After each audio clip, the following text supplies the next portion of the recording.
وإن سلام يا إخواني وأخواتي. الظلم ظلمات يوم القيامة.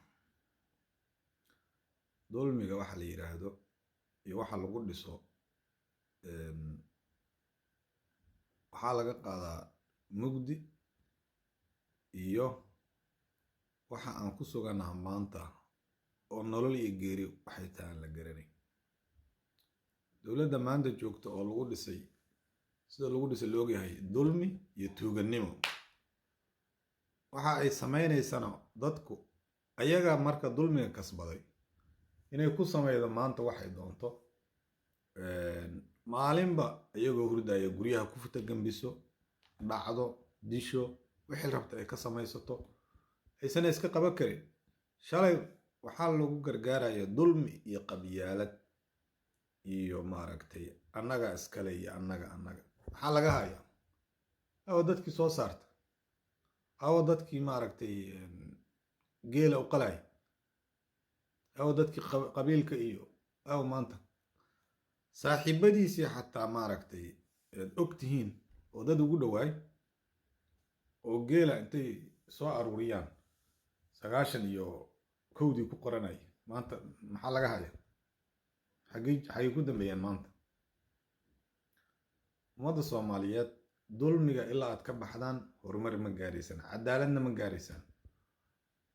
qof ilaahay ka cabsanaya, qof maaragtay wadaniya, qof akhlaaq leh, qof xishoonaya madax ka dhigta. qof aa u jeediin oo asaguba ah maaragtay tuuganimo aad ku barateen oo u jeedaan waxa aad ka filanaysaan maxay tahay. waxaa soo dooranteen oo keensateen kuwa baarlamaanka qof walba mid ka tuugsan yahay uu ka mooryaansan yahay, ilaahay uu ka dheer yahay, ka xishood daran yahay, ka munaafaqsan yahay, ka lacag jecel yahay ayaa meesha la keenay. marka maxaad ka filanaysaan? waa wada tuugo iyo daalimiin iyo musuqmaasuq iyo akhlaaq darro. kuwii culummada ahay oo meesha u fadhiyo u fadwoonaya oo kuwa ugu liid. qof kastoo ilaahay ka cabsanayo oo xalaal miirad ahay oo warac ahay ma jooga meesha. waxaan wax la daawo kara maaha. maalin la arko waxa ka foolxun ayaa loo jeedaa. dalkii gacnahu ka baxay, farahu ka baxay, dowladnimo ma jirto, meel xun ayaan ku laabanay. wax yaroo iftiina ayaan maaragna filanaynay, haddana waxa waaye meel ka darana ku noqon. bal maxay tahay guryahan dadka lagu duminayo? bal maxay tahay qabuurahan la fagayo? ma dhulaa la waayo? dhulka ilaahay weynankii ka bata dhulku wax degan ma laha.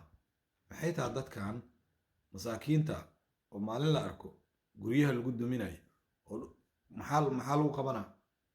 wadda la dhisima meesha lama dhahayo waddaa ku timid. maxay tahay ciidan iyo dowladda u baahan ciidana magaalada dhexdeeda maxuu ka samaynayaa saldhig ciidan magaalada dhexdeeda maxuu ka qabanaya? meesha waxaa waaye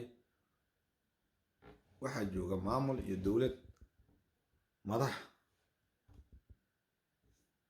keliya ay tahay shaqadeedu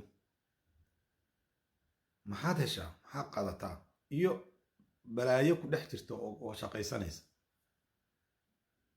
marka anu halkan taladeedu waxa waa dadka Soomaaliyeed waxa aadnan isku geysanin idinkuma dhicin. maalinba mid baa laga dul dhacaya. waddankan waxaa loogu talagalay in la tirtiro, waxaana loo adeegsanayaa kuwa adiga ah oo munaafaqnimo ay ka buuxdo. masaajidka lagu taga waa lagu maaragtay muxaadarayna, ilaahay ka cabsaa lagu leeyahay, iska daa maaragtay musuqmaasuqa asagiyaana gacanaha kula jira.